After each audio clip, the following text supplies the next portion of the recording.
Я знаю, это бабушки сделали, бабушки, чтобы бабушки сказали, я это проходила, чего?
שלום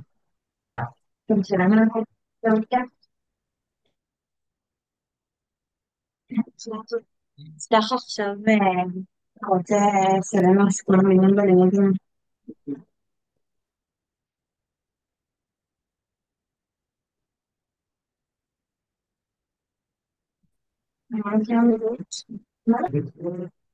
אם עכשיו להסתובב, ניסינו להראות את הדבר. אם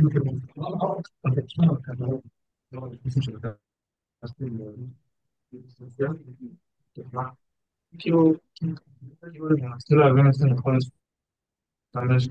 להשתמש בזה, שאתה יודע למה כאילו, עושה טמפרטורות, אז אולי אם אני אקח דבר כזה, אני כן. נגיד א' ונ"ל הם לא מכירים פסיכולוגיה. דווקא אנוש. במיון הזה. פסיכולוגית מנצח. אז אני אכתוב כמה הגשה ל-18 לחודש.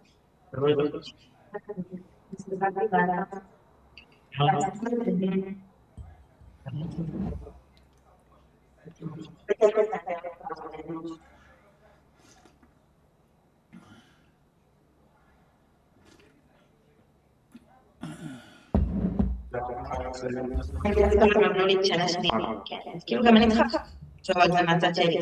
גם תלוי. זה לא לבד, זה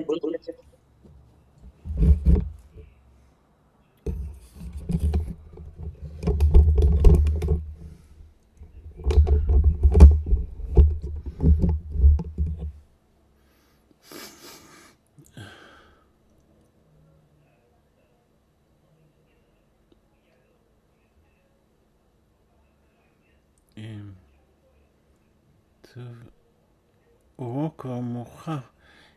פנחס, שלום. אושרי, שלום. לא שמתי לב שכל כך מאוחר. סליחה. הייתי פה קצת קודם. שלום פנחס. שלום אושרי. הייתי פה קצת קודם וראיתי שעוד אין אף אחד, אז התחלתי בדברים אחרים להתעסק ונהיה מאוד מאוחר. אז שלום גיא. היי, מה נשמע? ברוך השם. האמת אני היום רק מבקר. מה? היום אני לא ממש מספיק. טוב, מה שאפשר, אפשר.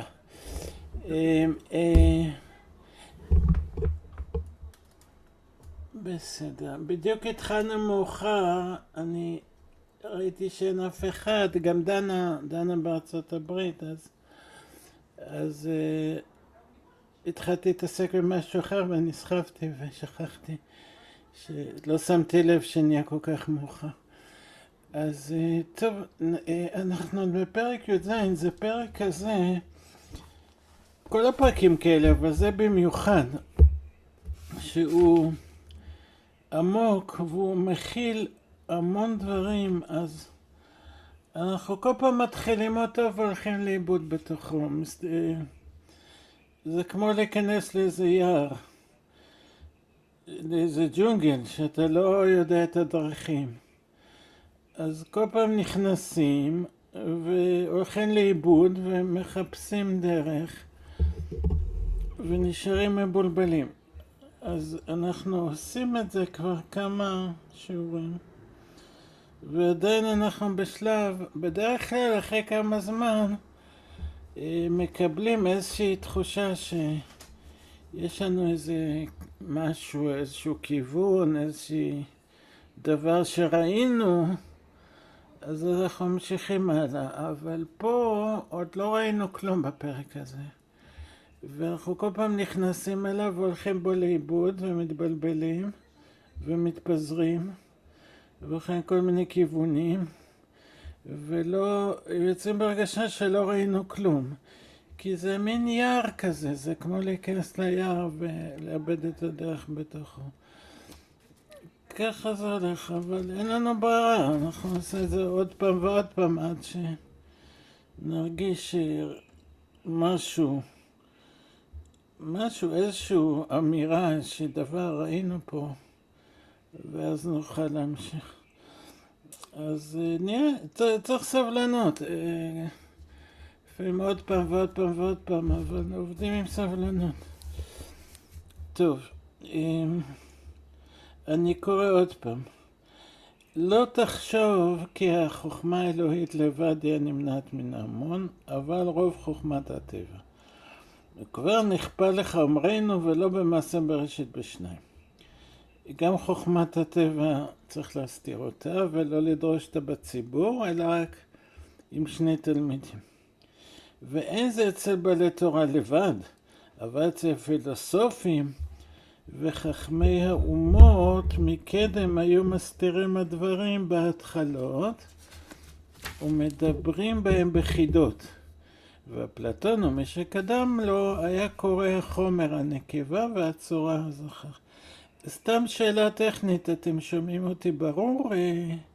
המיקרופון עובד טוב? כי היה לי בעיה איתו. מה? כן, כן, אני שומע, כן. בסדר, יופי. אבל כשמדברים, כן. עכשיו אני שומע את עצמי פעמיים. טוב, אני לא יודע, זה כבר סיבכת אותי בשאלות שאני לא יודע. פשוט היה מצב שאמרו לי שהמיקרופון נשמע נורא חלש ונורא מטושטש, סידרתי משהו לפי הגוגל, ואני מקווה שזה ישתפר, אז אתם רואים שבחינה זאת זה בסדר. מה שאתה אומר, אני לא יודע, נראה. טוב. אז עכשיו,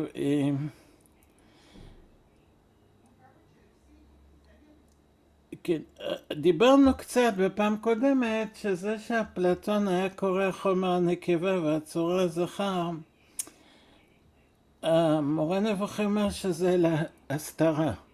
הוא רצה להסתיר את הנושא של חומר וצורה. למה? כי חומר וצורה זה התחלות.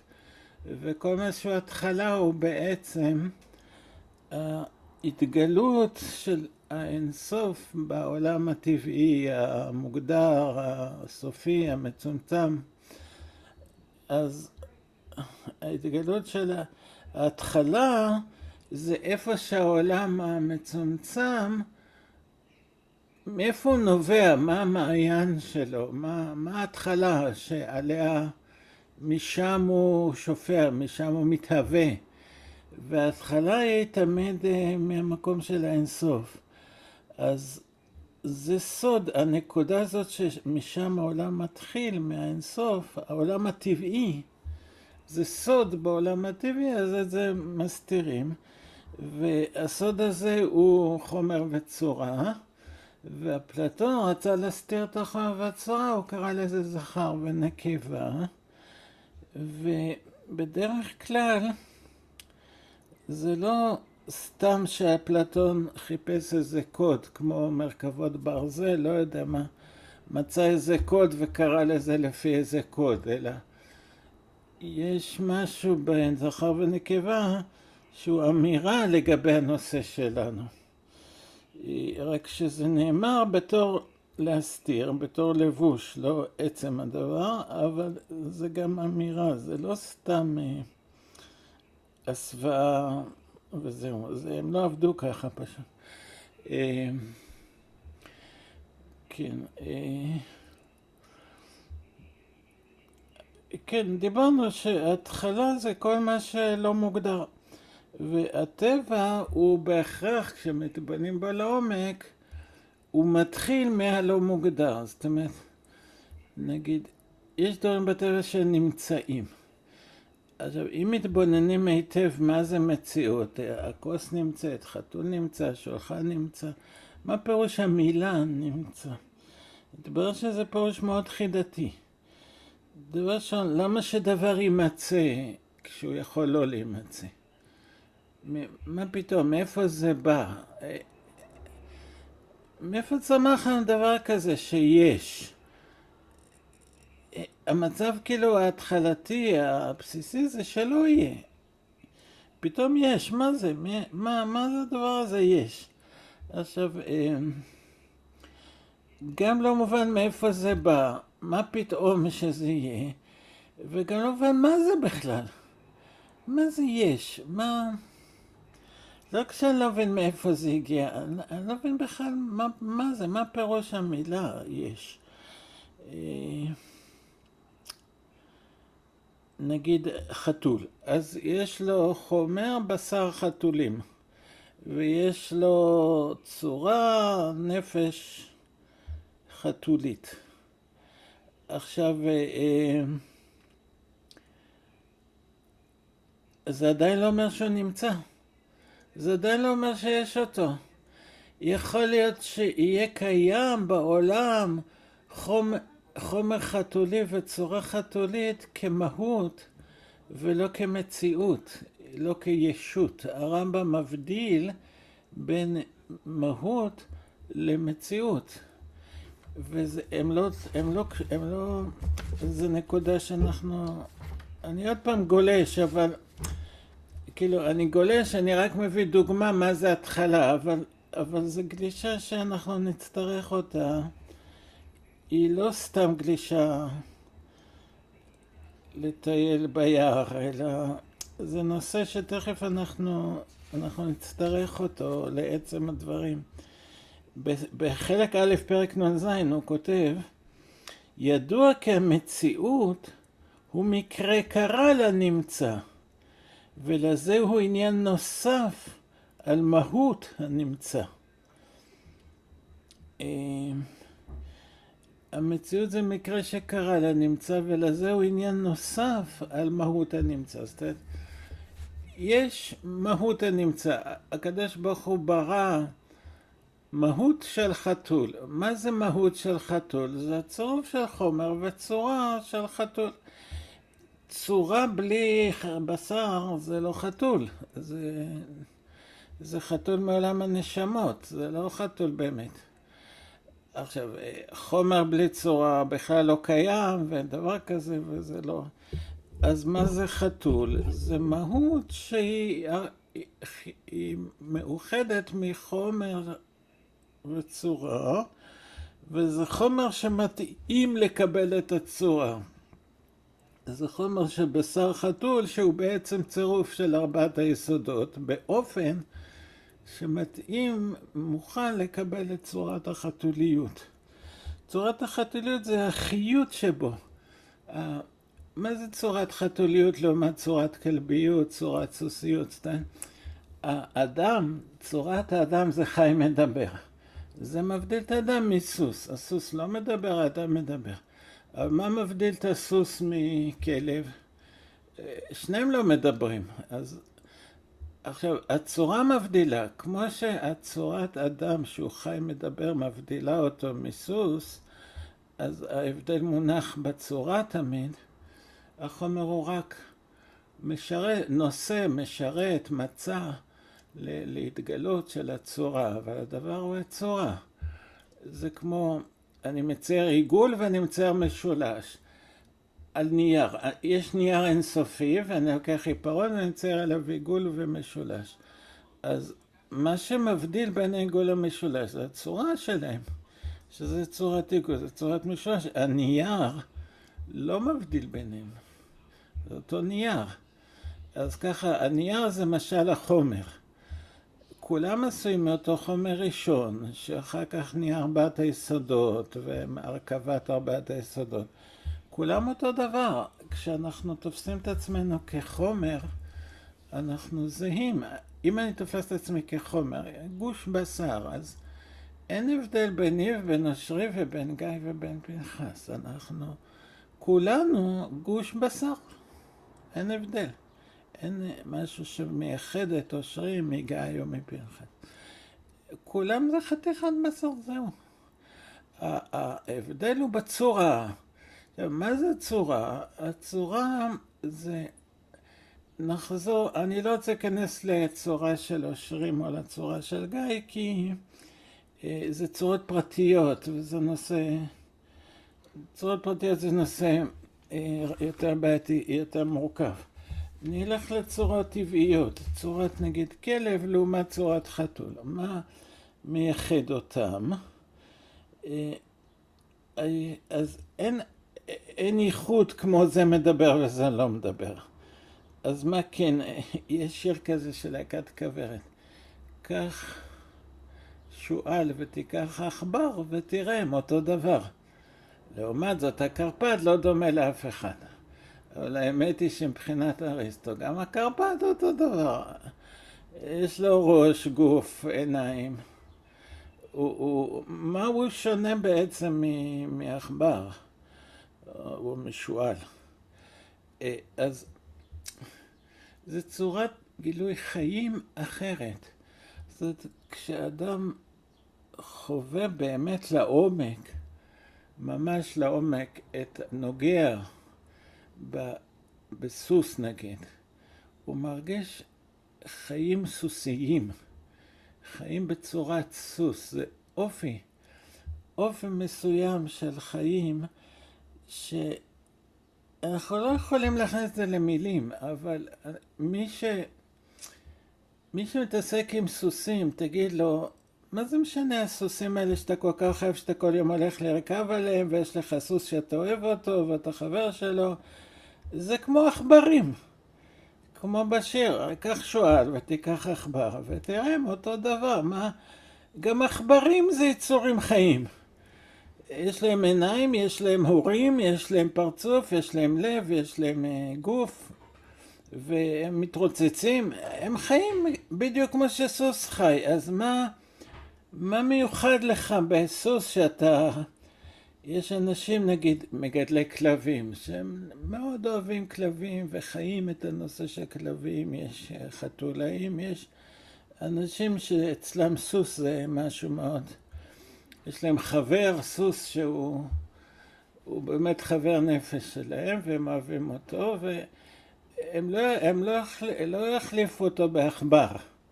אפשר להיות חברים של עכבר. הכרתי אישה שחיה לבד ומאוד הייתה בודדה, והיה לה עכבר בבית, אז היא הייתה חברה שלו.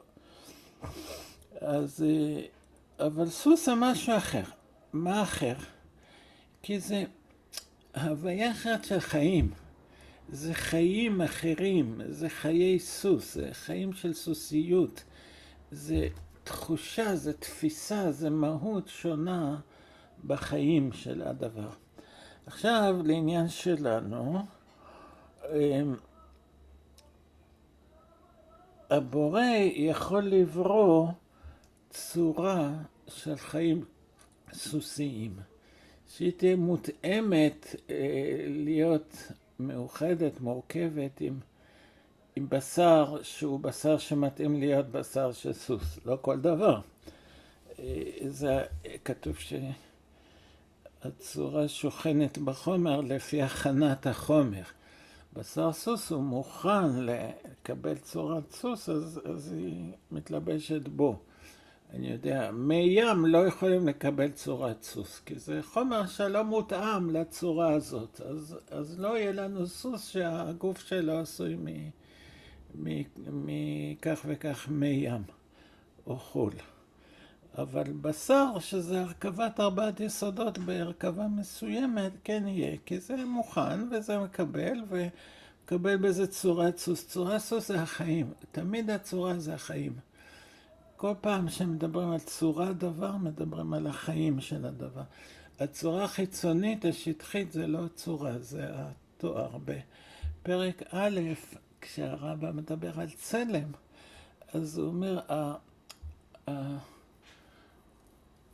הצורות כמו של העצמים המלאכותיים, כמו צורה של שולחן, או אם אני מסרטט עיגול או משולש, זה לא צורה, זה נקרא תואר. זה הקווי מתאר החיצוניים של הגוף. הצורה זה עצמות הדבר, הצורה הטבעית, שזה החיים שיש בו. זה הכוונה הטבעית. הוא מדבר על זה בעוד הרבה מקומות. תמיד צורה זה החיים שבדבר. והחיים שבסוס הם לא אותם חיים שיש בכלב. זה מהות אחרת של חיים. אין לנו מילים להסביר, אבל כל אחד מבין אתה יושב מלטף כלב, והוא מקשקש, והוא מרחרח, והוא שמח שאתה בא, והוא כלב. יש לו מהות חיה מסוימת שהיא שונה משל חתול ומשל סוס, והיא משותפת לכל הכלבים, אבל היא שונה מחתולים ומסוסים ומכבשים. וזה הצורה שלו. וכל אחד מבחין בזה. זאת אומרת, כל אדם פשוט ברחוב, גם ילד קטנצ'יק, הוא מבין שאופי חי של סוס ואופי חי של עכבר וכלב וחתול הם שונים. הם שונים, זה חיים של עכבר, זה חיים של חתול. כל אחד מרגיש שזה חיות שונה. עכשיו, הקדוש ברוך הוא יכל לברוא מהות, מה זאת אומרת מהות? שתהיה חיות חתולית. עכשיו, זה שהקדוש ברוך הוא ברא שיש דבר כזה, חיות חתולית, זה עוד לא אומר שהוא ברא חתול. זה לא קשור, זה לא מכריח.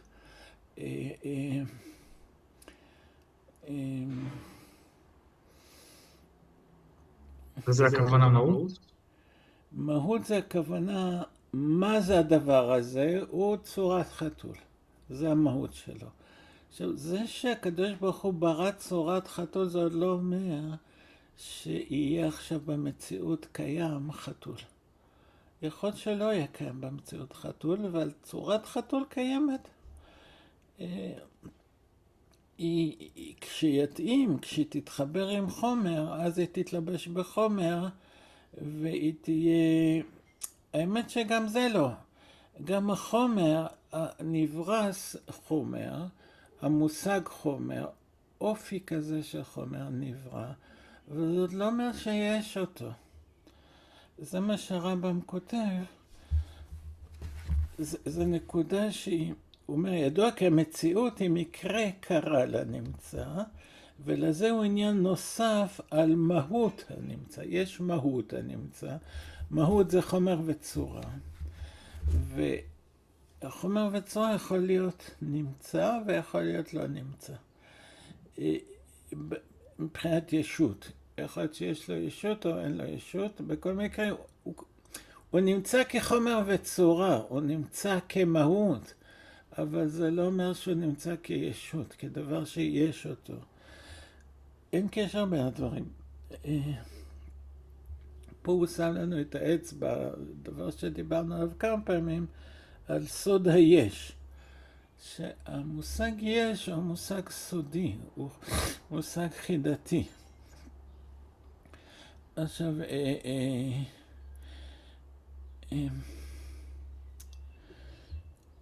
למשל, אני יודע מה, דוגמה שהיא לא מדויקת, אבל אני יודע, אדריכל חושב על בניין. אז הוא מתכנן לו צורה, ומתכנן לו, נגיד שבניין אין לו צורה חיה, אז השאלה איזה מין צורה זו, צורה מלאכותית, שאלה אם בכלל נקרא צורה, אם עצם מלאכותי נקרא עצם, אריסטו מתלבט בזה. אבל סתם נגיד לצורך הדוגמה, אדריכל סרטט בית, ואמר גם את החומר, הוא אמר, הבית הזה יבוצע בבטון מספר זה וזה, עם כמות ברזל כך וכך, עם כמות מלט וחול בבטון כך וכך. זאת, הוא אמר איזה חומר יש לבניין, כמה חול ומלט וברזל יש בתוכו, והוא גם אמר את התוכנית האדריכלית. עושה הדמיה, יהיה פה קירות ויהיה עיצוב, ויהיה חללים עם חלונות שיהיה להם עיצוב. יש גם חיים בבית. כאילו אתה יוצא מהמטבח לסלון, אז פתוח לך חצי קיר מזכוכית לראות את הפארק שבחוץ, וכל מי שיוצא מרגיש שהוא חי על הפארק, ויש לו איזה רגש של התרחבות הנפש. יש משהו חי בתכנון של הבית, שכאילו איך בן אדם יחווה את החוויה של לגור בבית הזה. שדאגו לזה, מה הוא רואה מהחלונות, איזה חללים, איך זה מחולק. אז דאגו לצורה ולחומר. עכשיו, יש בית? לא.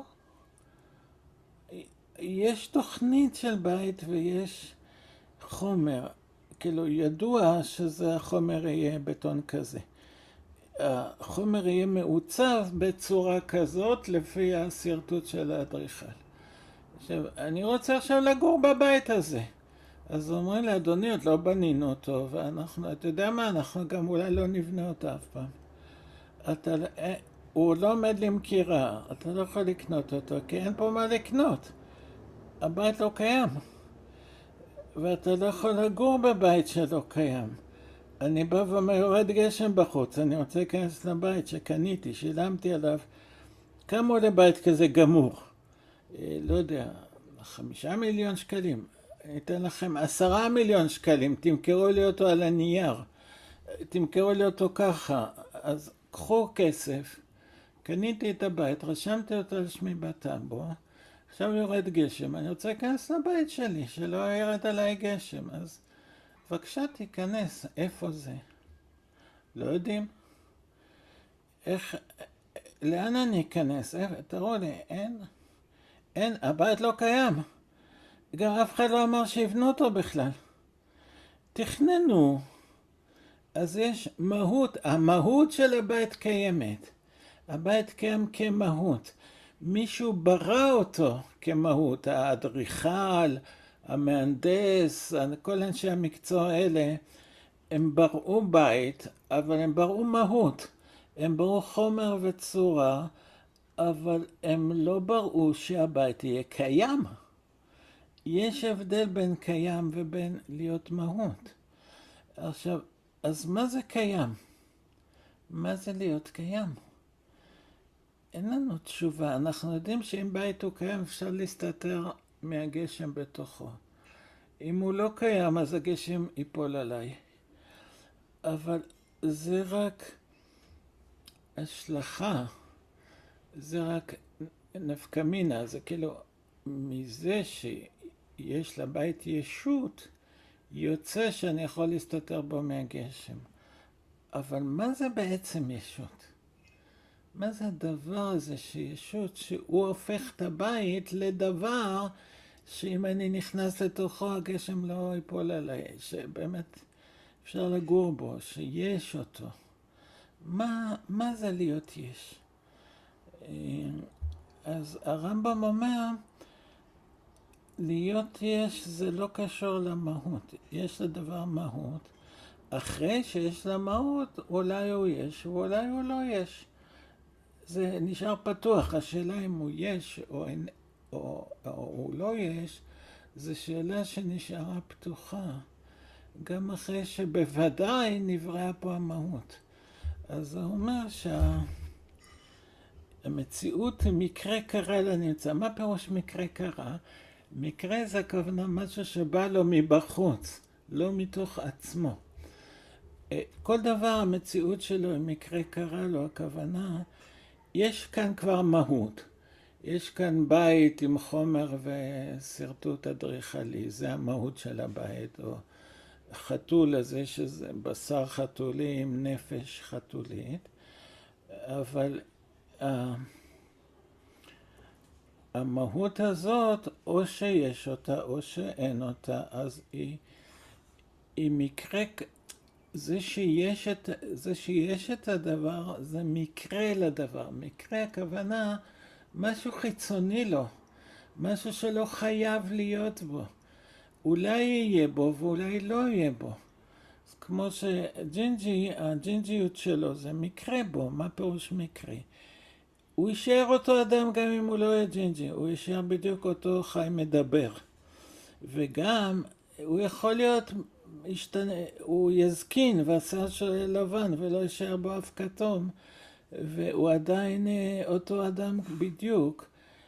כי הג'ינג'יות היא לא ממהותו, היא לא מישהו, אלא היא דבר שהוא יכול להיות מישהו גם בלי זה. אז הוא אומר, המהות יכולה להיות מישהי גם בלי להיות קיימת. בגלל זה, זה שהיא קיימת, זה מקרה, במקרה יצא שהיא קיימת, היא יכולה גם לא להיות קיימת. זה לא קובע, מקרה הפירוש זה לא קובע את עצם הדבר. זאת אומרת, נגיד, פעם חשבו שכושים הם פחות בני אדם, אפשר לשעבד אותם, כי הם שחורי אור. אז אמרו, זה שהם שחורי אור זה מקרה קרה להם. הכוונה, העצם שלהם זה חי מדבר. בדיוק כמו שלך, הם אדם. העצם שלהם זה אדם. כמו שאדם הלבן, העצם שלו זה אדם. עכשיו, זה שהוא שחור אור, זה דבר שהוא חיצוני לעצמות שלו כאדם.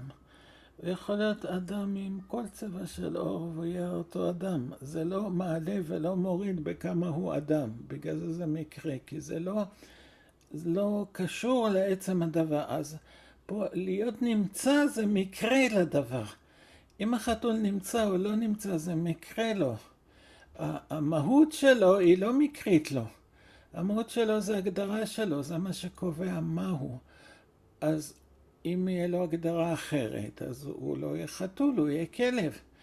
בשביל להיות חתול הוא חייב הגדרה של חתול. זאת אומרת, גם עם ההגדרה הזאת אין לי מילים לתאר אותה, אבל האופי החיים החתולי, זה ההגדרה שלו. אז אם יהיה לו אופי חיים כלבי, אז הוא יהיה כלב, הוא לא יהיה חתול. אז זה בעצמותו, כך הוא מוגדר,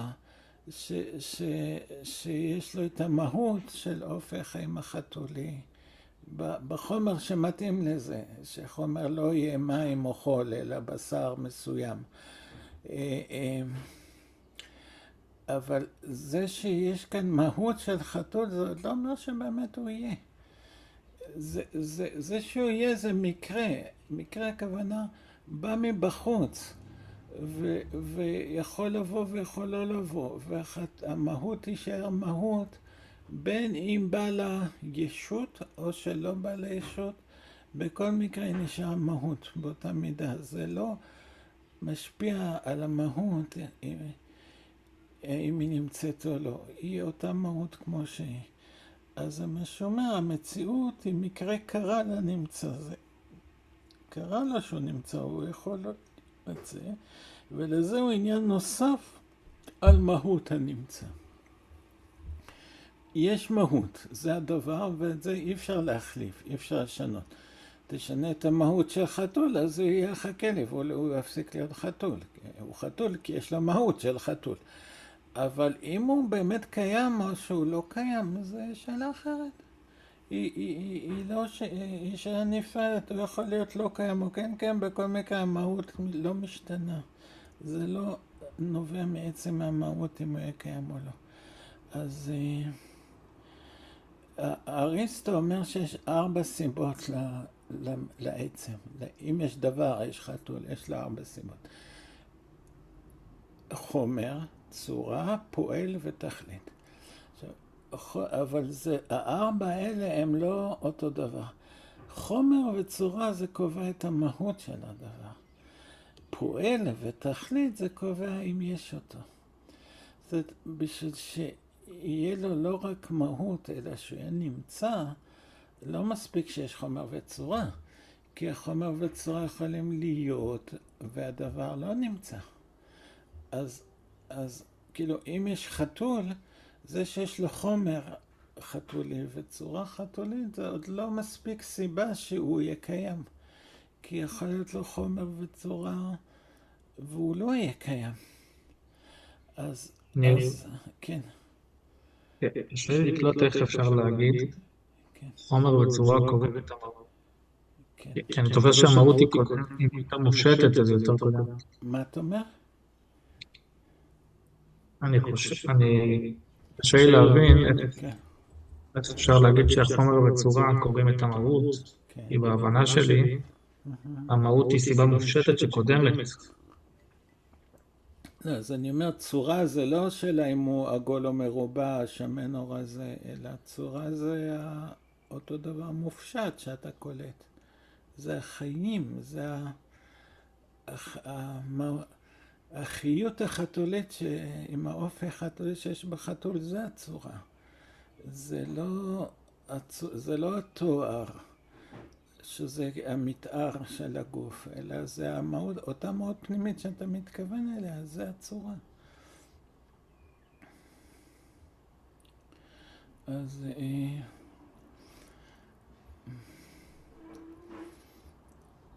מאיר, כן. אני בדיוק נמצא גם בפרק אחר, לא ברגעים אלה, כן. שהרמב"ם מדבר על ספר המפקיד והמפר. ולכאורה נראה לי... בפרק ס"ח. כן, נראה לי. כן. זה אותו דבר רק מקומו אחר. מה? מה אתה מתכוון? שהוא מדבר שם על הספר כאילו שסיפר שאין מציאות של אחת יש שם מציאות אחת בעצם. כן. אבל זה בעולם השכלי. יוצא שיש עולם גשמי, שגם בעולם הגשמי אין מציאות של תורה ואומר. וגם כשאנחנו מדברים על גמרות, אז זה בעצם קפץ עכשיו, לא שמעתי, סליחה, גיא, לא שמעתי את המילים האחרונות. אמרת, אם אנחנו מדברים על מהות, אז היה מתושב. אז כשאנחנו מדברים על מהות, אנחנו מחזירים את הדבר לרובד השכלי. לאיזה רובד? לרובד מה? השכלי. כן, יש בזה. בהחלט זה נכון. אני שומע, אתה צודק, אני מבין מה שאתה אומר, זה נכון. יש עוד מה לדייק קצת, אבל הכיוון הוא נכון, באופן כללי זה נכון. מה שאתה אומר יפה, כן, זו הבחנה יפה. הוא לא מדבר על זה במפורש, שזה איזשהו צל. מה אתה מתכוון? מה צל? זאת אומרת, במובנים האלה אנחנו קוראים במונחים אפלטוניים, אבל ברמב"ם הוא מדבר על כל רובד בפני עצמו. כן. הרמב"ם לא כותב שהרובד של מציאות הוא צל ביחס לרובד של מהות. נכון. יש את זה ויש את זה, זה שני דברים, וכל אחד מהם תופס את מקומו. הוא רק אומר שהם לא אותו דבר, זה הכל. והם לא תלויים אחד בשני. יכול להיות מהות בלי ישות, ישות בלי מהות זה רק הבורא. לבורא יש ישות בלי מהות. אתה לא יכול להגיד עליו שום דבר, איזה חומר יש לו, איזה צורה יש לו, איזה מהות יש לו, אבל ישות כן אומרים עליו. יש אותו. אבל הנבראים, בשביל להגיד יש, אז אתה צריך לענות על השאלה מה יש, ואז אתה מגיע מישות למהות. אבל לכיוון השני, כל נברא, אם יש לו מהות, זה לא אומר אם יש לו ישות או לא. אבל אתה צודק שזה רבדים שונים של המציאות כאן מדברים. יש את הרובד השכלי, מה שבפרק ס"ח הוא מדבר, ויש את הרובד הטבעי, המציאותי. זה נכון, מה שאתה מבחין שיש פה שני רבדים זה נכון, והרבדים במציאות הם לא... הם כולם קיימים, הם כולם אמת. אין אחד מהם שהוא פחות אמת מהשני. יש אמת, האמת בנויה מרבדים רבדים, היא לא מקשה אחת. אבל זה לא אומר שחלק, נגיד זה כתוב בקדמונים, גם הרמב"ם אומר את זה, שהנושא הזה של צל, שהעצם שקיים הוא כאילו צל של הצורה. אבל גם צל קיים בקיום אמיתי. אתה הולך במדרכה, יש לך צל. הצל קיים או לא קיים? קיים. נכון שהוא קיים לא באותו רובד כמו שאתה קיים. אם הצל שלך נדרוך עליו, לא יפריע לך. אם אני אדרוך עליך, כן יפריע לך. אבל, אז, כי הצל יכול להיעלם בלילה ולחזור בבוקר, הוא יכול להתארך ולהתקצר. אתה לא מתארך ומתקצר, אתה לא נעלם בלילה וחוזר בבוקר. אם לך הם נותנים מכה זה כואב לך, הצל אם אני ארביץ לא ארגיש כלום. אין שם למי להרביץ. אבל השאלה, האם באמת הצל קיים? ודאי. לך תראה, יש צל. יש צל, אתה לא יכול להגיד שצל זה שקר. מה שקר בזה? מה שקר בזה? אני יוצא החוצה למדרכה, אני רואה נופל ממני צל על הרצפה. באמת נופל, יש שם כתם פחות מואר? באמת יש. אז באמת קיים הצל. וזה אמת שהיא לא פחות אמיתית מכל דבר, מהאמת שאני קיים. זה שאני קיים זה אמת, כן. אז הצל קיים גם כן אמת. קיים, יש צל. אז אתה לא תגיד שאין צל.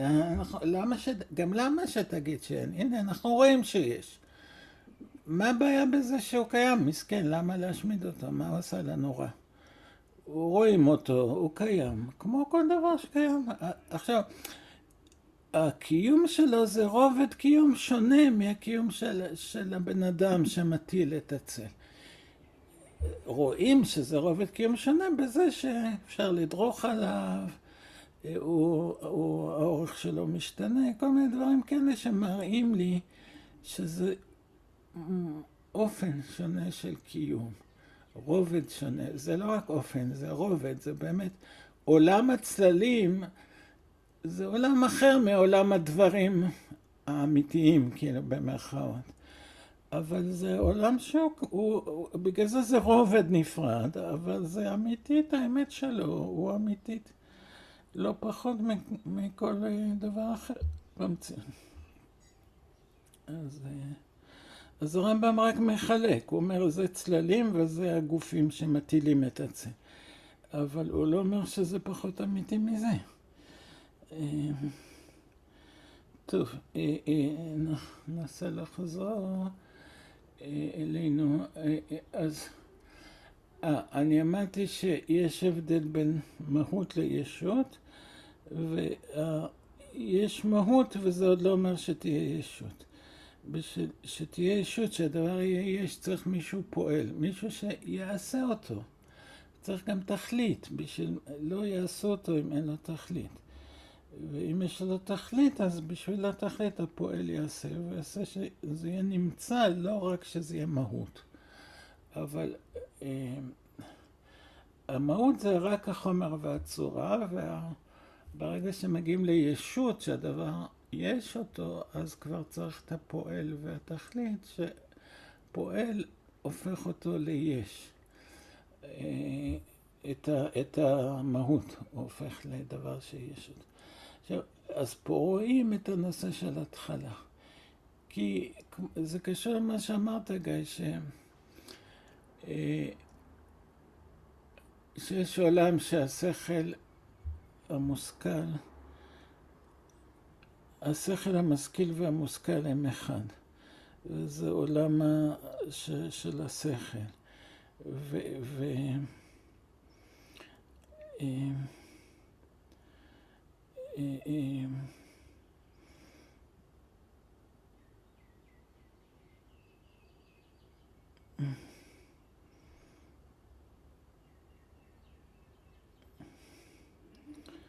להיות יש, זה טוב, אני לא רוצה להיכנס לטיולים מדי ארוכים בג'ונגל שלנו, אז לא ניכנס לזה, אבל בכל מקרה אנחנו מגיעים פה למושג של התחלה. מה זאת אומרת? הישות היא דבר בפני עצמו. יש דברים שבמקרה יש אותם, יש מהויות שבמקרה יש אותם, ויש מהויות שאין אותם. אבל יש או אין, זה לא קשור למהות. אני אומר, במקרה יש חתול שיש אותו, יש חתול שאין אותו. חתול לא קשור ליש ולאין כמושגים בפני עצמם.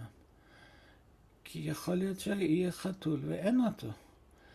אז הוא לא קשור לשאלה אם יש אותו או אין אותו, היא שאלה אחרת. זה מה שהרמב"ם אומר, שהישות היא מקרה שקרה למהות. אז זאת אומרת שהישות לא קשורה לחתול, למהות. המהות זה, החתול יש לו צורת חיים מסוימת, גוף מסוים. שאם יש אותו או אין אותו, לא קשורה למהות שלו כחתול. אז למה היא כן קשורה? מה יש פה? אז יש בעצם, אם מסתכלים שהמושג מציאות הוא שווה בהבנה שלו על כל הדברים הנמצאים. כשאתה אומר, כלב נמצא, חתול נמצא, כוס תה נמצאת, אז המילה מציאות מובנת לנו, נתפסת אצלנו באותו אופן בדיוק. היא לא שונה. מציאות של כלב, מציאות של חתול, אז אני אומר, תוציא את הכלב ואת החתול, את המהויות, תשאיר רק את המילה, את הישות, את היש, את המילה יש כלב, יש חתול. תזרוק מפה את הכלב ואת החתול, את המהות, תשאיר רק עם המילה יש. היא מובנת בדיוק באותה הבנה בכלב ובחתול. והיא לא קשורה למהות, אז היא לא יכולה להיות מחולקת. זאת אומרת, מה מחלק בין כלב לחתול? המהות שלהם. הצורה שלהם, זו צורה אחרת, זו מהות אחרת. אבל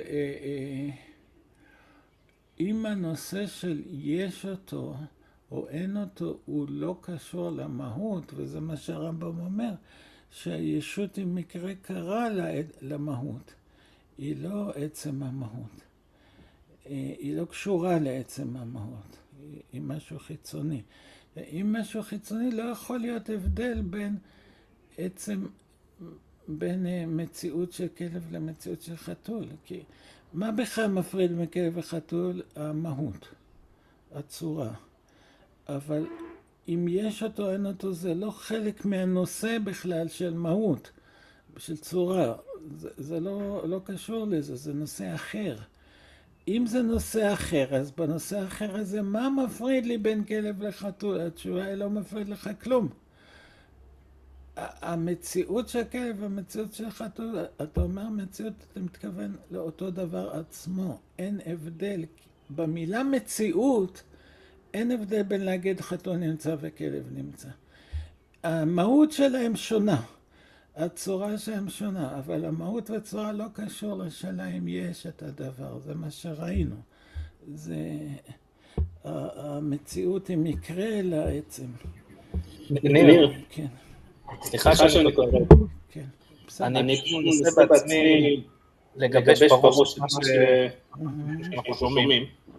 כן. ואם הדבר נמצא רוחני, אז גם לרוחני יש רוחני.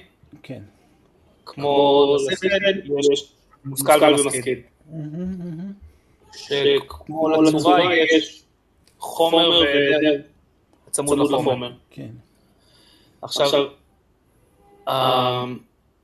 החומר הוא חלק מהראשית, כמו צורה, כמו ההיעדר, ושלושתם לעולם מתקיימים ביחד.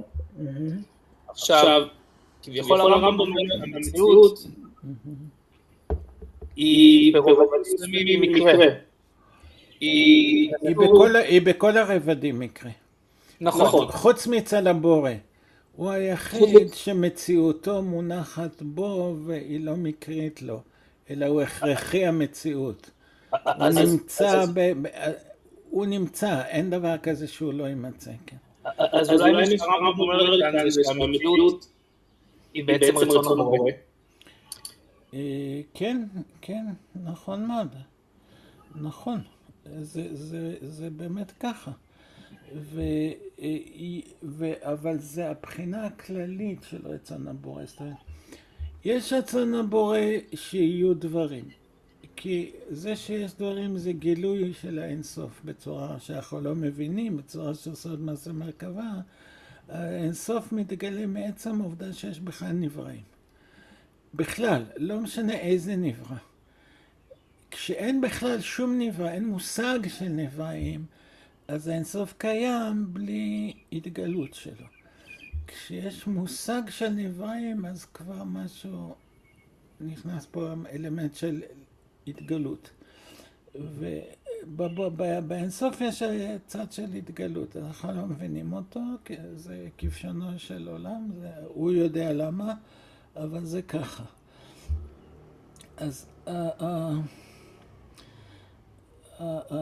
אז רצונו זה שתהיה מציאות, כי הוא לבד הוא נקרא עין, אין לו שום דבר שמגדיר אותו כיש, הוא לא מוגדר, הוא אין סוף.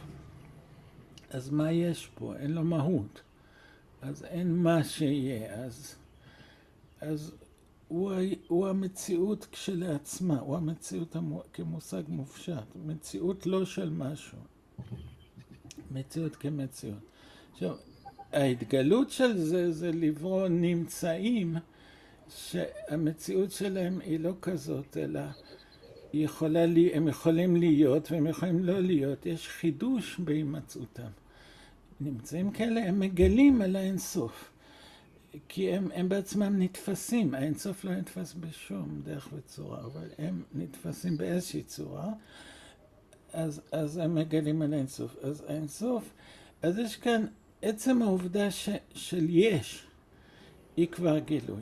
אחר כך יש עוד גילוי, זה בדיוק, כאילו המציאות זה לא החומר, המציאות זה הרצון. בדיוק, נכון, המציאות זה לא קשור לחומר, גם, אני אומר, אחר כך יש את העניין של, יש מציאות בכלל, באופן כללי. אחר כך יש הגדרות מציאות של חתול, של כלב, של זה. עכשיו, אתה צודק שגם הזכלים הנפרדים, חיות הקודש, נשמות הצדיקים, מה שאתה רוצה, הם גם כן יכולים להיות נמצאים, והם יכולים להיות קיימים כמהות בלי מציאות. והמציאות האחת הזאת, שאני מדבר עליה, שהיא מובן אחד של מציאות מופשטת, שזה הצד הראשון של התחלת מציאות העולם, שזה רצונו של הבורא להתגלות, וזה רצונו. אז באמת יש מושג רצון של הבורא, רצון חופשי של הבורא, רצון אלוהי חופשי, כללי, שהוא לא מוגדר שהוא רוצה משהו מסוים. והרצון הזה הוא רצון בנבראים, הוא רצון שיהיה מציאות. כל נברא הוא מציאות, הבורא לבד הוא לא מציאות, כי הוא מידה מופשט. אז הוא אין סוף, אין בו שום דבר מובחן, אז גם לא מציאות. אז אתה צודק שהשאלה אם דבר נמצא או לא, היא לא קשורה עם הדבר חומרי, זה מוחשי, זה בכלל קשור לזה. ואתה צודק שהמציאות היא אותו דבר כמו רצון. וזה הרצון לגילוי האלוהי, שהוא מתחיל מהמציאות כדבר כללי, ואחר כך מתפרט מזה מהויות של חתול, של כלב, שזה שלב שני. וזה מה שאני רוצה לטעון, שכשמתבוננים בטבע, מגיעים להתחלות. השלב הראשון של מציאות כמציאות, רצון כרצון. מאוד יפה אתה עומד על זה שמציאות זה בעצם רצון. אז זה כתוב ברמב"ם, הוא כותב את זה מפורש, שיש התחלות, אז הרצון הוא התחלה, והוא עוד דבר אחד עם ההתחלה של מציאות. שמציאות ורצון זה אותה התחלה, ומדברים פה עליהם כמופשטים. ואז יוצא שאם אני מסתכל על חתול, ואני שואל, אני רואה פה מהות חתולית, אבל אני רואה שהוא נמצא.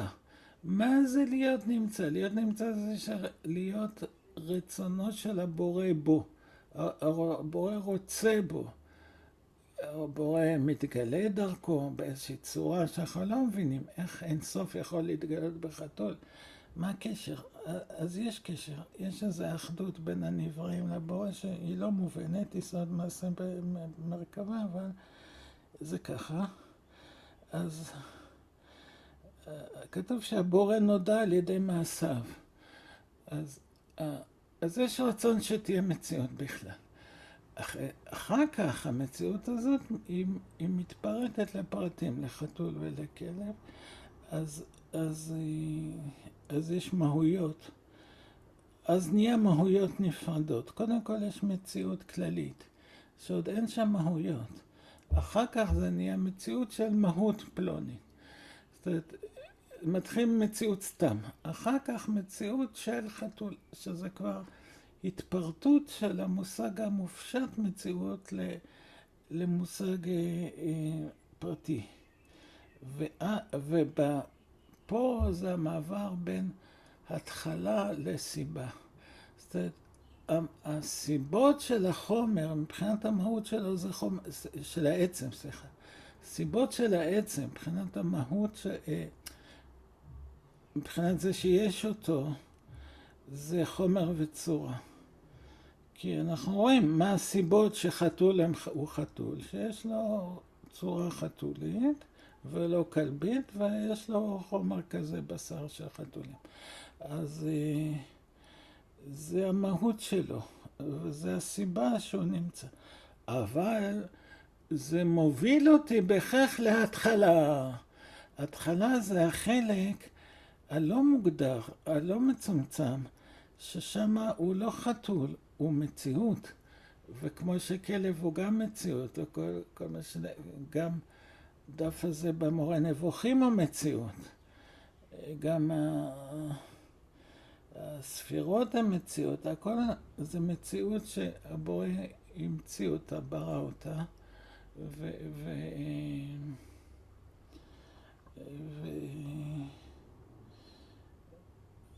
והיא כמציאות היא דבר אחד. כי מה שמפריד בכלל בין דברים, זה ההגדרה שלהם, זה המהות שלהם. אבל אם אתה מתעלם מהמהות, שרתי משהו אחד, שהוא המציאות כדבר אחד. זה הכרחי פה. ומציאות כדבר אחד זה רצון הבורא. זה ההתגלות של הבורא. הבורא מתגלה כרצון, הוא מתגלה כמציאות, אבל לא מוגדרים, לא רצון מוגדר ולא מציאות מוגדרת. ופה הגעת למושג של התחלה. יש סיבה ויש התחלה. סיבות העצם זה הצורה אחרי שהיא כבר הוגדרה ונהייתה בעלת מהות ונהייתה שונה מצורות אחרות. זה הסיבה של העצם. החתול יש לו צורה חתולית, היא כבר הוגדרה והיא כבר שונה מכלב. אבל ההתחלה זה מתחיל בהכרח ממציאות כדבר אחד, בגלל שהמציאות היא עניין נפרד, והוא לא...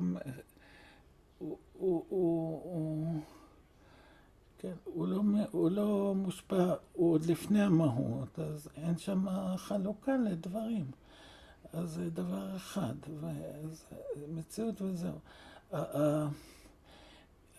היו פילוסופים שהרמב"ם מביא בשם אריסטו, הוא מביא את זה בחלק ב' פרק י"ח, שאמרו שאי אפשר לייחס לבורא רצון. הבורא הוא שכל, אבל הוא לא רצון. זאת אומרת, הוא כמו איזה גוף מתמטי גדול, וכל הדברים נגזרים מחוכמתו, אבל אין לו רצון. המתמטיקה לא רוצה שאחד ועוד אחד יהיה 2. היא גוזרת את זה בגזרת החוכמה, אבל היא לא רוצה את זה. אין שם מושג של רצון. אז גם הבורא הוא משהו כזה, הוא רק חוכמה, הוא רק שכל, אין לו רצון. למה הם אומרים את זה? כי אומרים, איך שייך לייחס לבורא רצון? מה, חסר לו משהו? מה הוא ירצה? מה הוא יכול לרצות? תביא מתנה לילד שיש לו הכל. הבורא יש לו הכל, אז מה חסר לו? מה תביא לו מתנה? אז מה הוא כבר יכול לרצות? אז התשובה היא... וגם עוד שאלה שנובעת מזה שאם הוא רוצה אז יש אצלו שינוי. כי הוא רוצה משהו, עכשיו חסר לו, אז הוא כאילו, אז יש לו, הוא מרגיש רצון. כשהוא קיבל, הוא השיג את זה, הוא קיבל את זה, אז השתנה הרגשה, אז עכשיו הוא מסופק, הוא כבר לא מצב שהוא רוצה את זה, לא מצב שהוא שמח שהוא השיג את זה. אז הוא השתנה, ולא שייך אצל הבורא שינוי. אז לא שייך אצלו מושג רצון בכלל. אתה לא יכול לייחס לו רצון, אז זה לא שייך אליו. עכשיו, מה התשובה לזה של הרמב"ם, המורה נבוכים?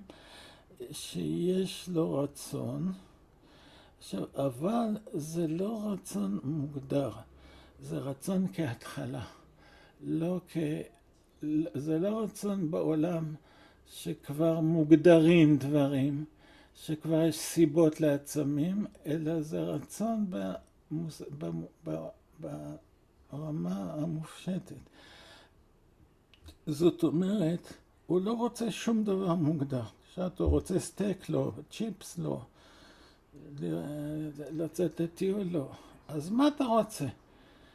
אני לא רוצה שום דבר מוגדר. עכשיו, גם מי זה שרוצה? זה לא מישהו מוגדר, זה לא שיש איזה בורא שהוא באופן מוגדר רוצה, אלא משהו באינסופיות שלו כולל גם רצון. כי אם אתה סוגר אותו ואומר הוא לא רוצה כלום כי יש לו כלום, כי לא חסר לו כלום, אז סגרת אותו. אמרת לא חסר לו כלום, הוא לא רוצה כלום. זאת אומרת, כל מה שהוא צריך יש לו. מאיפה אתה יודע? הוא אינסוף. באינסוף אתה לא משיג. אתה לא משיג שיש לו ואתה לא משיג שאין לו. אתה לא משיג שהוא רוצה ואתה לא משיג שהוא לא רוצה. הוא פתוח. הוא פתוח לשאלה אם הוא רוצה בכלל או שאין אצלו מושג של רצון. או לשאלה אם הוא רוצה, כן, או האם יש לו הכל או אין לו הכל. זו שאלה פתוחה, כי הוא אינסוף. באינסוף שום שאלה לא נסגרת. כי כל סגירה היא איזושהי סופיות, באיזשהו מובן.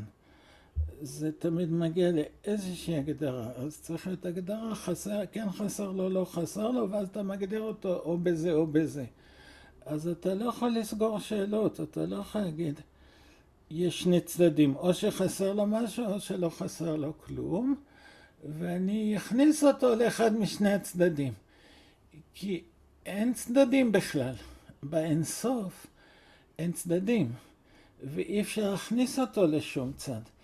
אז אין לך צדדים, לא חסר לו כלום, כן חסר לו משהו, ובטח אתה יכול לסגור אותו בתוך אחד הצדדים ולחתוך ולקבוע הוא שייך לצד הזה ולא לצד השני. אז כבר קבעת משהו על האינסוף, והאינסוף הוא יותר גדול מזה, הוא לא ניתן לקבוע בו.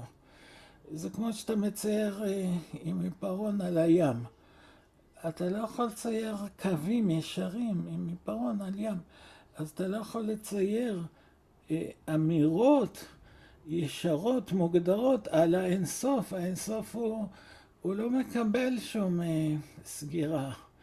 אז אתה לא יכול לסגור, כן חסר לו, הוא מאלה שחסר להם משהו, או מאלה שלא חסר להם משהו. הוא לא מאלה ולא מאלה, והחלוקה הזאת לשתי קבוצות היא לא קיימת בכלל אצלו. לא קיימת אצלו שום חלוקה לשום קבוצות, אין בכלל קבוצות, אין בכלל חלוקה. אז השאלה אם חסר לו משהו, לא חסר משהו, היא פתוחה, היא לא סגורה. והשאלה מה הוא רוצה, אז גם היא פתוחה ולא סגורה. אתה לא יכול להגיד הוא רוצה את זה ורוצה את זה. אתה לא יכול גם להגיד הוא רוצה שנניח תפילין. כתוב בחז"ל, זה לא רצון שלו. מה אכפת לו אם אתה שוחט מהעורף או מהצוואר?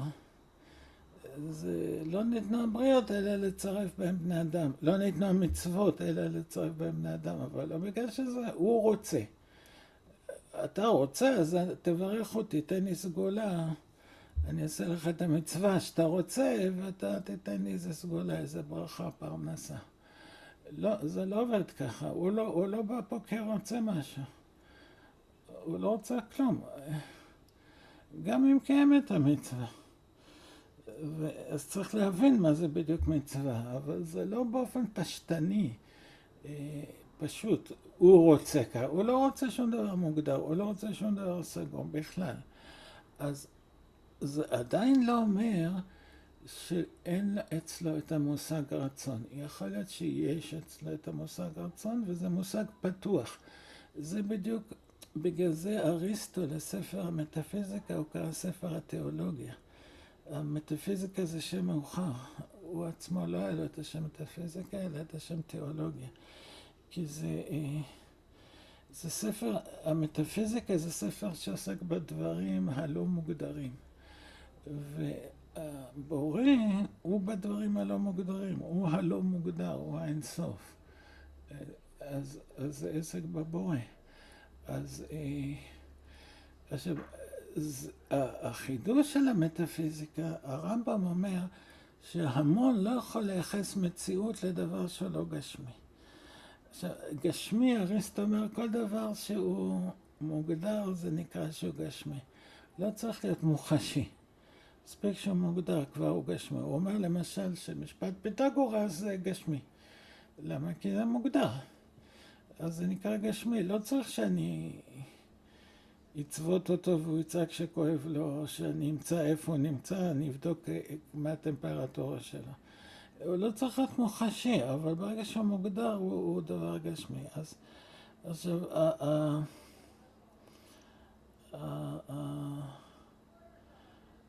ההמון לא יכול לתפוס מציאות אלא רק לחומר. זאת אומרת, אם אתה תבוא לו עם דברים לא מוגדרים, הוא לא יכול לתפוס שאתה מדבר על מציאות. נגיד, תדבר עם ההמון על אהבה, אבל תגיד, אני לא מדבר על אהבה מוגדרת שא' אוהב את ב', שיעקב אוהב את רחל. אני לא מדבר על אהבה שהוגדרה, אלא אהבה סתם, לא מוגדרת בכלל. בלי הגדרות, בלי יעקב ורחל, בלי א' וב', בלי ההבנה מה זה בכלל אהבה. זה כמו שביאליק הרגיש, הוא אומר, אומרים אהבה יש בעולם, מה זאת אהבה? זה דבר לא מוגדר, זה מופשט, זה בא מהאינסוף, זה התחלה, זה לא... אהבה היא סוג של התחלה, אהבה זה בעצם רצון, זה... לראות את הבורא כהתחלה של רצון או כהתחלה של אהבה, זה די אותו דבר. אז תגיד לאיש מהמון, האהבה קיימת, בלי צורך שיהיה קיים מישהו. אז איש מהמון יגיד לך, אם אין יעקב ורחל, אם אין אנשים שאוהבים, אז אין מציאות של אהבה. איך אתה יכול להגיד לי, יש לאהבה מציאות, אבל אין אף בן אדם מוגדר שהוא אוהב באופן מסוים מישהו. אם אין בן אדם כזה, אז אין מציאות של אהבה. מה זה אהבה כמציאות בלי שמישהו מוגדר אוהב? מה זה? אני לא תופס. אז אין. זה שירים של ביאליק אתה מדבר איתי. אתה מדבר איתי על ריגושים, על דמיונות, על אומנות, אבל תכלס, אני מדבר איתך על מציאות שהולכים למכולת ומשלמים, מציאות נוקשה, מציאות אמיתית. אין אהבה כמציאות. אחרי שיש מציאות ליעקב, כי הוא מוגדר, יש מציאות לרחל, כי היא דבר מוגדר. אז אחרי זה אפשר להגיד, יש מציאות שיעקב אוהב את רחל. כי הכנסת את הדברים למציאות, ברגע שאמרת יש יעקב ויש רחל, אז אמרת יש מציאות, והאהבה קיימת במציאות. המציאות הזאת יעקב אוהב את רחל, אז יש אהבה. אבל להגיד שיש אהבה בלי יעקב ורחל, אז אין לה מציאות. זו התפיסה של ההמון. והרמב"ם אומר בגלל זה בכלל התורה כתבה שלבורא יש גוף, כי אחרת לא היו חושבים שקיים בורא. אם אין לו גוף מוגדר. אז אחד מהטענות ששרפו את המורה נבוכים מבעלי התוספות, אנשים שאנחנו לומדים אותם כבעלי התוספות, אנשים מאוד מאוד מאוד גדולים. אז אחד מהטענות שלהם שצריך לשרוף את המורה נבוכים, שהוא אומר שהבורא אין גוף. ואומרים, אם לבורא אין גוף אז אין בורא. אם אין לו גוף הוא לא קיים. אז זה בדיוק הרמב"ם. אז בגלל זה צריך לשרוף את המורה נבוכים. הספר כפירה, הוא אומר אין אלוהים. למה? כי אין לו גוף, אז אין אותו. אז זה הרמב"ם אומר שההמון לא תופס מציאות למופשט, רק לחומר. אז עכשיו, בגלל זה להגיד שהבורא יש רצון, אבל זה רצון מופשט, זה המון לא יכול לתפוס. הוא לא תופס שום דבר מופשט. הוא צריך הגדרה. אתה אמרת שיש לבורא רצון, אז תגיד לי, מה הוא רוצה? מה הוא רוצה? א', ב', ג', מה? שאני אביא לו קורבנות, הוא רעב, שאני אניח לו תפילין, למה חסר לו? לראות את הנוף של אנשים מניחים תפילין בבית כנסת, זה מתגאה, הוא צריך את זה. מה הוא רוצה? אז אני אומר, הוא רוצה, אבל לא באופן מוגדר. אז אתה מדבר שטויות. אין דבר כזה. מה שלא מוגדר, אין אותו. רצון באופן שלא מוגדר מה אתה רוצה, מה חסר לך, אז זה לא רצון, זה מילה סתם, מילה יפה, מילים יפות, אבל זה לא, זה טוב למשוררים, זה לא טוב זה לא אמיתי, אין איזה מציאות. אז מפה הפילוסופים אמרו שאי אפשר לייחס לבורא רצון, כי הם יכלו להבין את המושג רצון רק באופן מוגדר. אז מה הוא רוצה? אז אני לא יכול להבין מה הוא רוצה. אני לא יכול להבין שיש לו מצב שהוא רצה ואחר כך קיבל, אז הוא הפסיק לרצות, כי כבר קיבל את זה, ואז אני לא יכול להבין רצון בלי הגדרה שחסר. אז אומרים, לא, הרצון לא קשור לחסר, הוא לא קשור לשום דבר, הוא לא רוצה שום דבר מוגדר. יש פה רצון כמציאות לא מוגדרת. אז הפילוסופים ההם, שהם היו במחשבה כמו המון, הם אמרו, אז אין דבר כזה. אז אתה מדבר שטויות. אתה דברי נביאות, דברי רוחניקיות, אבל זה לא באמת אמיתי. אז הם לא הסכימו להגיד שלבורא יש רצון, והרב אומר, כן, לבורא יש רצון.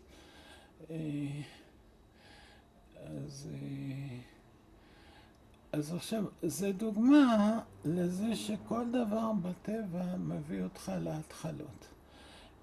אתה בוחן מה זה מושג מציאות. בטבע יש דברים שהם יש אותם, הם נמצאים. אתה יודע מה זה מציאות?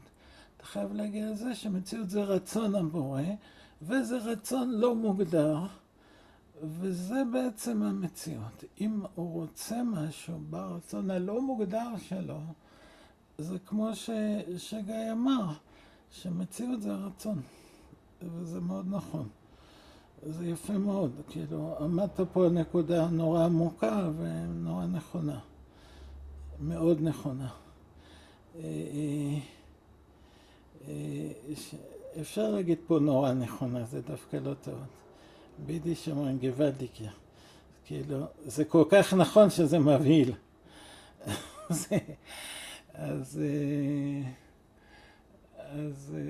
כן, אז זה מאוד נכון שהמציאות היא בעצם, הרצון, זה הדרך, כי אריסטו כל הזמן מדבר על מציאות כמציאות, כדבר, כמושג מופשט, מטאפיזי, תיאולוגי, לא מוגדר. אז מה זה מציאות? כדבר לא מוגדר, אז זה רצון, אין לנו דרך אחרת בכלל לפרש את המילה רצון בהקשר הזה, מציאות, סליחה, אין לנו שום דרך לפרש את המילה בכלל, סמנטית. מה הוצאת מהפה? אמרת מציאות לא מוגדרת, מה אמרת? אז אם אנחנו אומרים רצון, אנחנו קצת מתקדמים. זה עדיין לא מובן, אבל לפחות זו אמירה שהיא יותר נתפסת כאמירה, מאשר להגיד רק מציאות. אז רצון זה גם בחינה בגילוי של האינסוף, שהיא יותר אומרת עליו מהבחינה שהוא נמצא. וזה בעצם אותו דבר.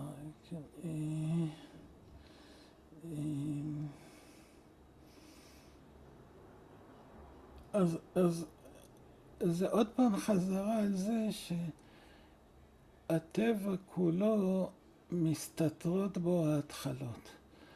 וההתחלות זה גילוי של האינסוף.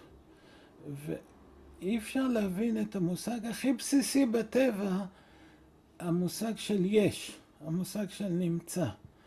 זה המושג הכי א' ב' של הטבע. אין יותר, כאילו, אם את זה לא הבנת, אז לא הבנת כלום בטבע, כלום. לא הבנת את האלף. אז, לפני שאתה בכלל מבין מה זה טבע, תבין מה זה טבע, שיש דברים שהם, רגע, מה זה יש? אם אתה לא יודע מה זה יש, אתה לא יכול לדבר מילה אחת על הטבע בכלל. אבל אתה לא יודע מה זה יש. אז אתה חייב להגיע שם להתחלה, לרצון האינסופי. כבר מהצד הכי ראשון של התייחסות כלשהי לטבע, הוא מכיל את המושג של יש, שהוא מיד זורק אותך להתחלה המופשטת. זאת אומרת, וככה זה לאורך כל הדרך. מה זה חיים? אז גם יש חיים מופשטים, שהם אחר כך מתפרטים לחיי כלב, חיי חתול. אבל זה מתחיל מהמושג המופשט, חיים כחיים. חיים לא מוגדרים. כן, אנשים קולטים שיש דבר כזה, אומרים שמחת חיים, ערך החיים, קדושת החיים. יש חיים, חיים של מי? חיים של מה? אז אין הבדל. כשמדברים קדושת החיים, לא אומרים קדושת החיים של אושרי וקדושת החיים של פנחס, ואז כאילו, אם אנחנו נמצאים על ספינה טובעת, אז מצילים את אושרי. אז למה אנחנו מצילים אותו? כי החיים של אושרי קדושים, יש קדושת חיי אושרי. ואז אומרים, אבל יש גם קדושת חיי פנחס, אולי נציג גם את פנחס. אז אנחנו יכולים להשוות, לא, אבל החיים של אושרי יותר קדושים. לא יודע, מכל מיני סיבות. אתה יכול למצוא כל מיני סיבות שאתה תגיד, החיים של אושרי הם יותר, יש להם יותר את המושג של קדושת החיים מהחיים של פנחס. אז את אושרי נציל ראשון ורק אחר כך מישהו אחר. אז לא אומרים דבר כזה, למה? כי לא דיברנו על חיים של אושרי ולא על חיים של פנחס, לא דיברנו על חיים של מישהו. אז על מה דיברת? על החיים. איזה חיים? מה זה חיים? חיים לא של מישהו במחשבת ההמון, אין דבר כזה. כי זה לא מוגדר, זה לא בחומר. בחומר זה בהגדרה. אז זה חיים כמושג שהוא לא בחומר. והרב אומר שההמון לא יכול לתפוס מושגים שהם לא בחומר. זאת אומרת שהם לא מוגדרים. אם אתה מדבר על קדושת החיים, הוא צריך לשאול, חיים של מי? תגדיר לי. זאת אומרת, חיים סתם, אין דבר כזה חיים סתם, אין מציאות כזו. יש מציאות חיים של אושרי, חיים של זה, מוגדרת. אז ההמון כן תופס שיש התחלות. רק הוא לא בונה מזה, הוא לא מפתח את זה לתפיסה עקבית, שיטתית, שמרימה אותו להיות ברמת תודעה אחרת. אבל זה לא שזה זר. זה גם, אצל ההמון זה מתגלה רק כשהספינה טובעת. אם נגיד עומדים בתור, או עוקפים אחד את השני בצומת, אז נגיד אושרי עוקף אותי. אז אני אומר, תחכה בתור, אתה היית אחריי, אני הייתי פה לפניך. אז אני אומר, אז אושרי יגיד, אבל החיים שלי קדושים. יש לי קדושת החיים. אז אני הראשון בתור, כי יש פה קדושת החיים של... אני חי, כן. אתה חי, ברוך השם אתה חי. החיים זה דבר קדוש? כן, קדושת החיים. אז נו, אני חי, החיים זה דבר קדוש. אז בזכות זה תן לי להיות ראשון בתור. אז אני אומר, רגע, דיברת על החיים של אושרי, מה הם החיים של ניר? מה, אני עז? אני לא חי, החיים שלי לא קדושים. אז בוא נתקוטט, החיים שלי מי יותר קדושים, מי יבוא ראשון בתור? ואז אתה בא ואומר, יודע מה, אני ממהר, אשתי יולדת. אז השאלה אם זה מעניין אותי בכלל, זה בעיות פרטיות שלך. אם אני איש מלא חמלה, אולי אני אוותר לך, אם לא נעים לי אני אוותר לך, לא בהכרח שזה מעניין אותי, מחייב אותי. כי נגיד אם אשתו ילדת, בסדר, כולם מרימים ידיים מול זה, זה דרמטי, אבל אתה יכול להגיד, יש משחק של הפועל, והוא מתחיל עוד 3 דקות, ואני קבעתי עם חברים ואני מאחר, אז תן לי. אז אני אגיד לו, זה קדושת החיים שלך, בשבילך לראות את המשחק, בזה אתה חי, זה החיות שלך. אתה רוצה שאני אקדש את החיות שלך ויתן לך להגיע בזמן למשחק. תצטער אדוני, לי יש את החיות שלי. אני ממהר הביתה לשלוח את העת שלי לגן, זה החיות שלי. אז למה, בוא נריב, החיות של מי יותר משל השני. זאת אומרת, פה הגענו למושג של חיים פרטיים, נפרדים. חיים של אושרי, חיים של ניר. אבל יש גם מושג של חיים באופן כללי. כשמצילים מספינה לא שואלים שאלות כאלה. לא משנה מי הבן אדם, איזה איכות יש לו, איזה חוכמה יש לו, בין כמה הוא, זה לא מעניין. הם מצילים את כולם בשווה. אז אני אומר, כל דבר בטבע, אתה יכול לקחת אותו כפרטי, ואתה יכול לקחת אותו כהתחלה לא מוגדרת כללית. והטבע מחייב אותך להגיע לרובד הכללי של ההתחלה שיש בכל דבר. זאת אומרת, אי אפשר בכלל לזוז צעד בהסתכלות בטבע בלי לגעת בתחום של ההתחלות, שזה התחום של האינסוף שמתגלים בטבע. אי אפשר לעשות שום צעד, כלום. אתה לא באמת מבין כלום בטבע בלי זה. אז זה חוכמת מעשה בראשית, שהיא בעצם עוסקת בהתחלות. בגלל זה חוכמת סוד וחוכמה קדושה. בפתיחה אומר שגם מעשה בראשית זה עסק בבורא,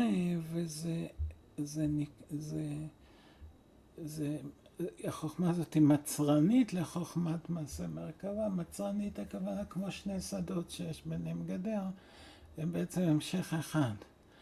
החלוקת גדר זה, זאת אומרת, האדמה היא אותה אדמה. אז גם פה החוכמה הזאת היא המשך של החוכמה הזאת, זה לא 2 חוכמות נפרדות.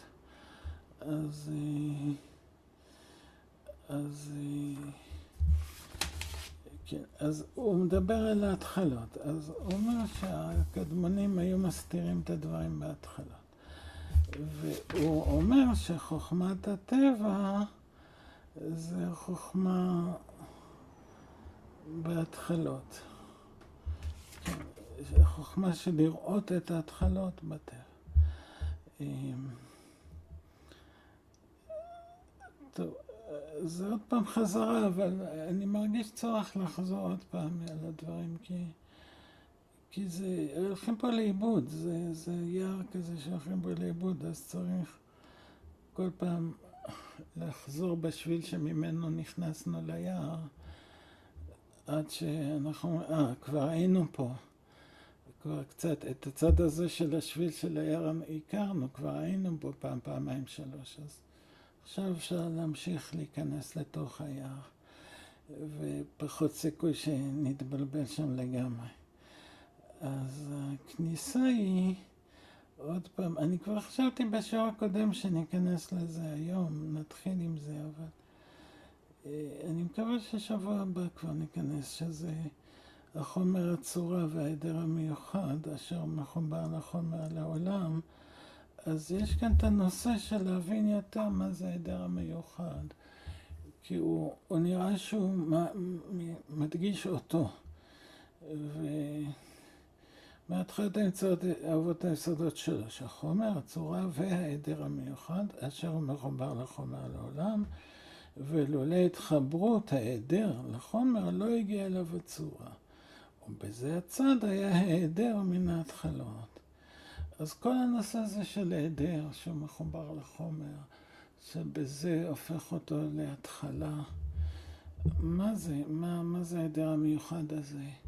מה החיבור שלו לחומר? למה הוא התחלה? והוא אומר שכשמגיעה הצורה אז ההיעדר נפסק, יסור ההיעדר ההוא, כי הצורה מילאה אותו, אבל אז הוא הולך למקום אחר.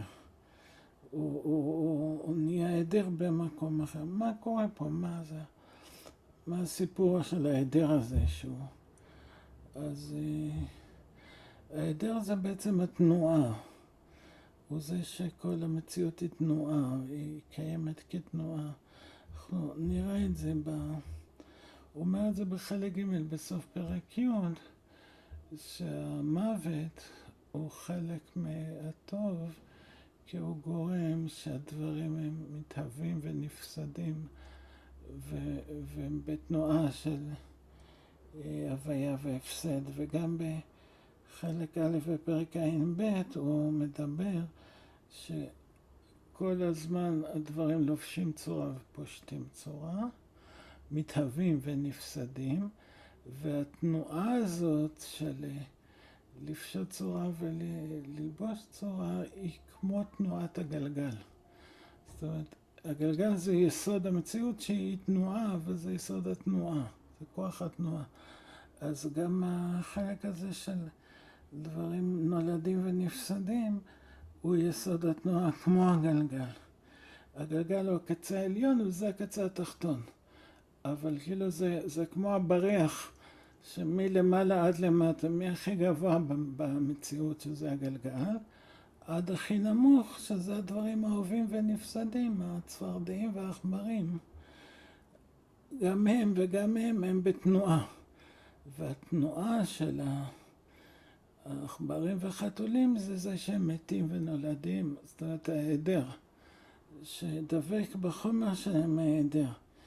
ובגלל זה שנברא המוות בסוף ימי בראשית, זה ההיעדר. ובריאת ההיעדר היא בריאת התנועה, והתנועה היא הגילוי. כי התנועה היא הדבר היחיד שיכול לגלות אינסוף. החומר מגלה על אינסוף רק כשהחומר בתנועה. אם לא, אז אין שום... יש הרי סוד איך החומר הסופי מגלה על האינסוף. הרמב"ם אומר, איך ידך לאהבתו ויראתו, שיראה מעשיו ובוראיו הנפלאים הגדולים, בהלכות יסודי התורה בפרק ב'. ויראה מהם חוכמתו שאין לה ערך ולא קץ. לחוכמה אין ערך ולא קץ, זו חוכמה שהיא האינסוף. אז החוכמה הזאת של האינסוף, רואים אותה ממעשיו ובוראיו, שזה גם העצמים, גם הצפרדעים והחתולים. הוא מפרט שם בפרק על איזה בוראיו הוא מדבר, אז הוא אומר, יש גרמי השמיים, יש המלאכים ויש את העולם התחתון שהוא הדברים אוהבים ונפסדים, כולם, כולל יתוש, כמו שהוא כותב שם בהמשך של פרק ב'. אז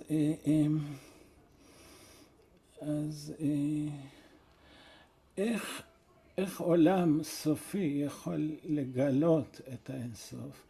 או יש מקומות שהוא כותב, הבורא נודע על ידי מעשיו. הוא מגלה או את עצמו כאינסוף על ידי מעשיו שהם סופים. איך זה עובד?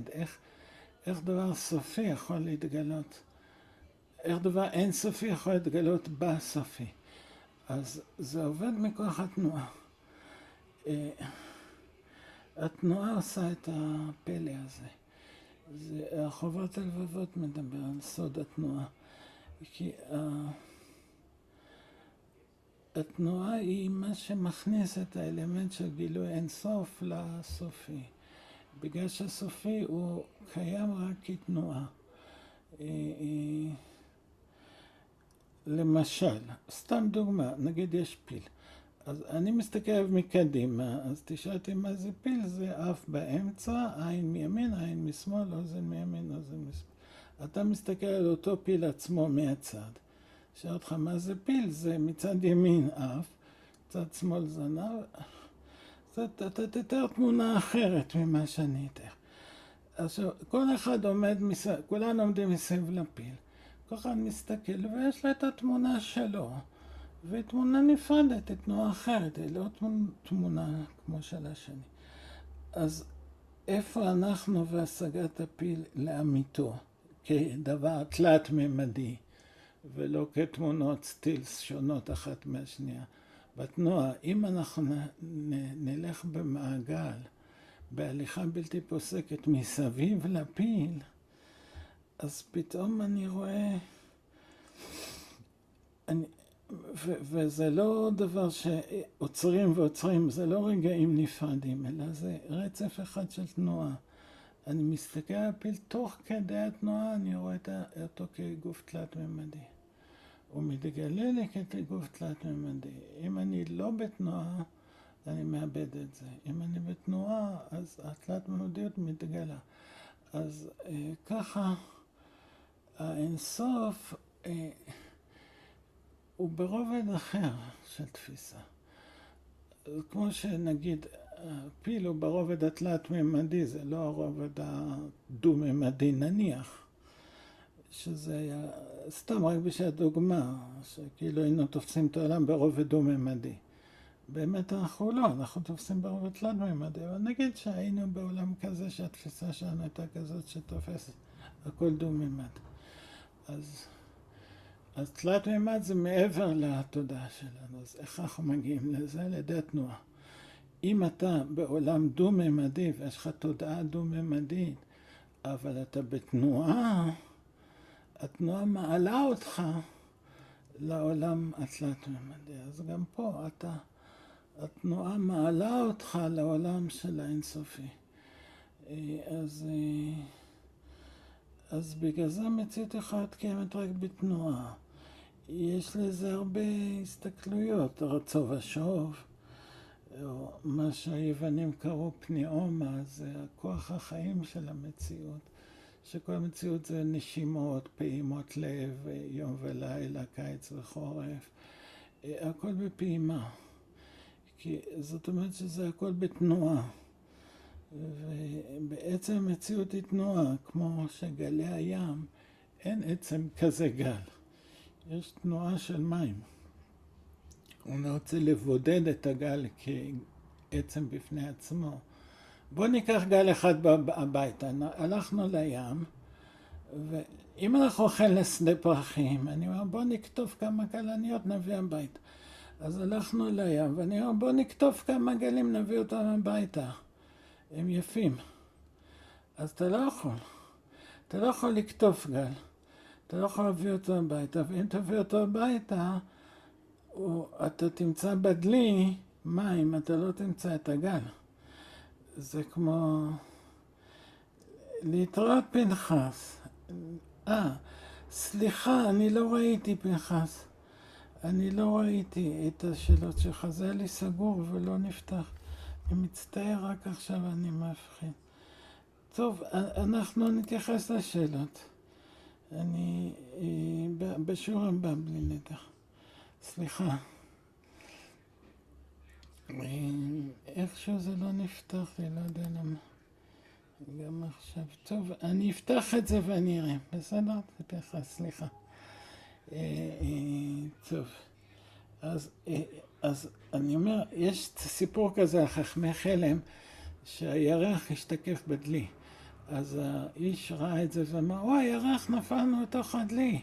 זכינו, אז אמרו, הביאו את כל החכמים, כיסו את הדלי בסדין עבה, שמרו עליו, הביאו אותו לבית כנסת, שמרו עליו כל הלילה, בבוקר קראו לכולם, בואו נפתח את הדלי, נראה לכם את הירח. פתחו את הדלי, אין ירח. אז אותו דבר גל. כתבת גל מהים, אז איפה אתה שם את הגל? בדלי. אז אתה מביא את הדלי הביתה, ואומר, בוא תראו איזה גלים יפים ראיתי היום בים, בוא הבאתי אחד הביתה. אתה פותח, יש שם סתם מים, אין גל. למה? כי גל זה לא עצם, זה תנועה של מים. אז אפלטון אמר שכל המציאות היא תנועה של מים, היא תנועה. אין עצם כזה גל, יש תנועת מים. אז הוא אומר, אין מציאות, יש תנועה.